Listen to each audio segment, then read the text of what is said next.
Pokemon Ranger! I choose you!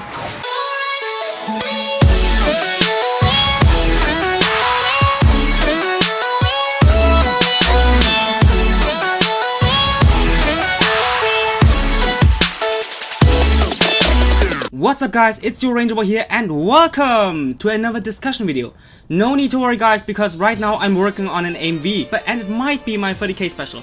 But until that, I wanted to make another discussion video about something I was interested in for a long time. But I never found the right time to address this topic because I tried my best to make this video as objective as possible, so that the majority of my viewers can agree with me or at least understand my point of view. So in today's video, we'll try to answer the following question. Whose Charizard is actually the strongest? And of course, I'm specifically talking about the Charizards of Ash, Red and Alan. So without any hesitation, let's get right into the video! So first, I will make it clear that Red's Charizard at the moment is the weakest among the three Charizards. Oh my god, Long, how can you say that? Red is the champ! And his Charizard defeated both Mewtwo and Blue's Blastoise. He's the true Pokemon Master and Gen 1 is the best gen ever and blah blah blah blah blah.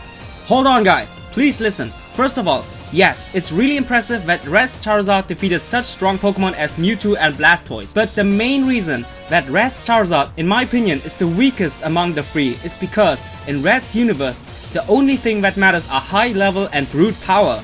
Matter of fact, when Red battled against Giovanni, he states towards Red that his Pokemon were able to defeat Red's Pokemon only because his Pokemon had a higher level. You might think that only level and power matters in the Pokemon world, right?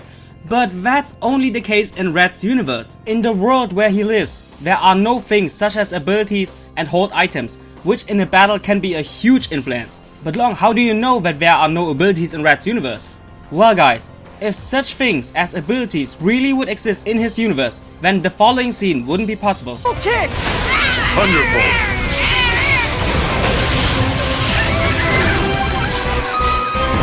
Did you see what just happened? Giovanni's Rhyhorn just one-shot Red's Jolteon with a Thunderbolt. In today's standards, that wouldn't be possible since Jolteon has the ability Volt Absorb, where Jolteon not only regains health but is also unharmed from any type of electric attacks. But as you have seen, Jolteon indeed got one-shot by a Thunderbolt because the origin story is solely based on the first gen games. And because Red doesn't have any knowledge in regards of abilities, he indeed has a huge disadvantage against Alan's or Ash's Charizard. But Long, do abilities really matter that much in anime? Of course. And unlike Red, both Alan and Ash are actually aware of those abilities. Although I unfortunately don't have any proof if Alan really knows about abilities, I'm sure that he does have knowledge about it, since not only is he an experienced battler in his universe, but first and foremost, he also once was the assistant of Professor Sycamore, and I do believe that as a student of a well-known Pokemon professor, he learned a lot from him when it comes to any area of Pokemon. And also, unlike Red, Alan knows nearly everything about Mega Evolution, while Red just recently discovered it. And of course, Alan also knows about Charizard X being a Dragon type, which is another huge advantage if Alan would actually battle against Red. But what about Ash? You can call him dense or idiotic sometimes, but even Ash is aware of abilities. In fact, the knowledge of his Pokemon's abilities has helped Ash numerous times to turn the table to his favor. For example, Pikachu's Static ability, Infernape's Blaze ability against Paul, or Gudra's Hydration ability. And because of these abilities, he was able to win against opponents like Paul or Clement. Also, since Ash already fought against Mega Charizard X, he knows about certain attack patterns of Charizard X and what kind of attacks are mostly effective against it. And I believe if Ash would use not only his knowledge of Mega Evolution but also his well-trained Charizard to its full potential against Red, then he would win. So now we have pointed out the weakest of the three Charizards, but that still doesn't clear up today's question of whose Charizard is actually the strongest. So that's why, let's have a closer look at both Charizards. First, let's take a closer look at Alan's Charizard. Alan's Charizard is an impressive one with huge amount of power, and combined with a trainer who nearly knows everything about it, those two might not be possible to beat. I mean, just look at their winning streak.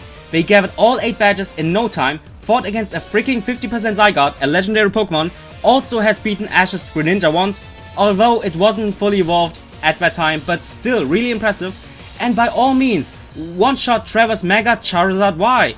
So you might think that Alan's Charizard is the best, right? Well, there's just one little problem with Alan.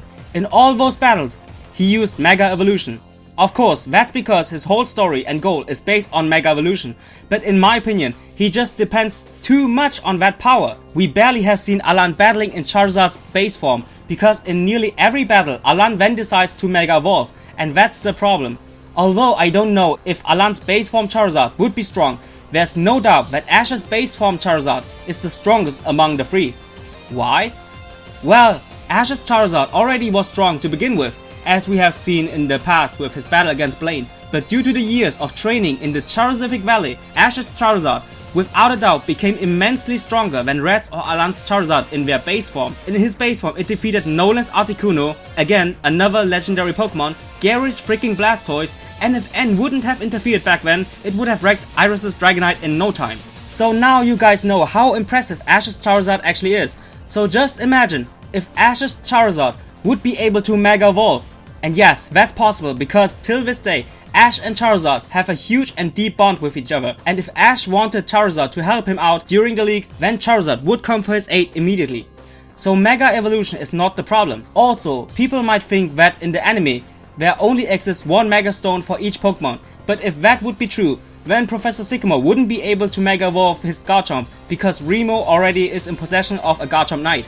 And since Remo is participating in the Colors League, that means he's canon. So even if Trevor already has a Mega Stone for Charizard Y, Ash still would be able to just find another one. But let's be honest, Trevor is a pathetic Charizard trainer. Just look at how his Charmeleon back then got wrecked by Ash's Fletchinder using Steel Wing. Steel Wing! No wonder Trevor got one-shot by Alan. So Trevor, by all means, give up on being a trainer, focus more on Pokemon photography, and give Ash your Charizard Y-Stone. Speaking of Mega Evolution, would Red and Alan be able to dominate Ash's Charizard by just Mega Evolving? That wouldn't be possible either, since Red just recently discovered Mega Evolution. That's why he has nearly no experience with it. And Alan only would use Mega Evolution against a Pokemon which Mega Evolve as well. The exception he makes is with Ash's Greninja, but that's because his Greninja's power is similar to Mega Evolution.